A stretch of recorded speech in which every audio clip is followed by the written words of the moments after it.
Deborah, is lack of interview opportunities due to the current economic climate or my own skills? I had 5 high-profile job interviews in December and in January to present just one. Okay, so a couple things. Well, number one, I don't love that you're having issues with getting interviews, but I do love the question.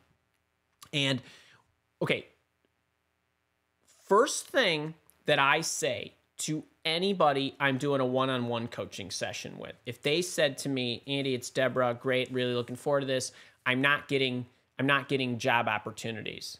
The first place I look is, are you being consistent in the way in which you're reaching out to employers? So I've mentioned the job search challenge a couple times, and I very briefly went through that it's a level of consistency where day in and day out, you are reaching out and basically creating 3 new opportunities for yourself. If you want more on the job search challenge, I have a 30-minute version on my YouTube channel, which is free, or I have a 7-module premium program with everything in it, with all the instructions, all the tools, all the templates, all the challenges, everything and how to overcome them, scripts, and you name it.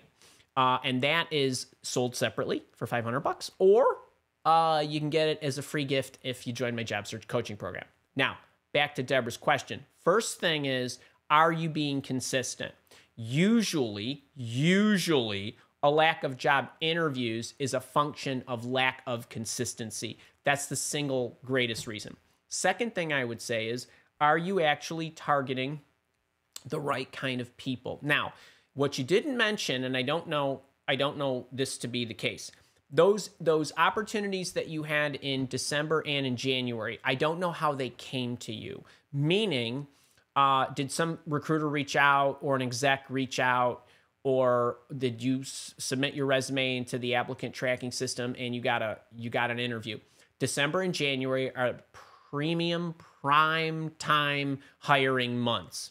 That doesn't mean that people don't hire in April, and lots of people are getting lots of interviews right now. So number one, it's a function of consistency. Number two, if you are waiting for somebody to call you, that does not count. You're not doing anything. Now, I don't know that that's the case, but I'm just saying, just in case that's the case. Next thing is, if you're reaching out to bosses, do you have the requisite skills that they need? Do you have a good resume that shows that? Are your messages thoughtful? So then there's not only are you being consistent, then it becomes a function of, are you targeting the right individuals? If you're going to tell me, well, I'm submitting my resume into the applicant tracking system, I'm going to tell you that counts as 0 in terms of whether I think anything about your applications, meaning you could be the most qualified, perfect candidate for a job, and you still have a minuscule chance of being seen, let alone getting an interview. So yes, I understand that some of you will get your jobs that way, but to me, that doesn't even count, and I would totally dismiss it. The next thing I would go on to is, all right, are you actually shooting for the right kind of roles? So not only are you targeting the right kind of boss, but are you actually targeting companies and positions that you are equipped to handle? So I have situations where a career changer will say to me, well, I'm trying a boss hunt and it's not working. Well, of course it's not working because you don't have the skills that a boss needs. So I start to look through these different, I kind of peel the onion to see where the issue ultimately lies. To give you the super short answer, companies are still hiring like crazy. They are. And I know this because I see it every day, and I'm coaching people who have gobs of interviews. The guy last night, he's 5 interviews right now, he's an ESG. By the way, ESG, the most popular job being recruited for and hired for in our nation right now. So why? Because we're all on this kick, right, for ESG related stuff. And the environment is important, and social justice is important, and diversity is important. So companies are trying to make a strong push to do that.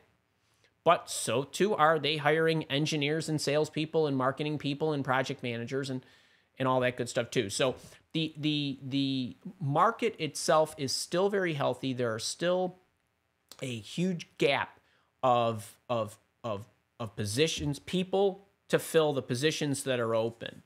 So I think the issue lies somewhere in the mechanics of what you're doing.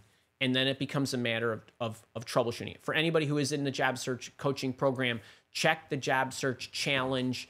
The fifth video, the fifth session is the troubleshooting session. Deborah, I would definitely recommend, if you haven't seen it, check out the job search challenge playlist, the free one on my YouTube channel. There's a base mechanics one, and then there's an advanced tactics one.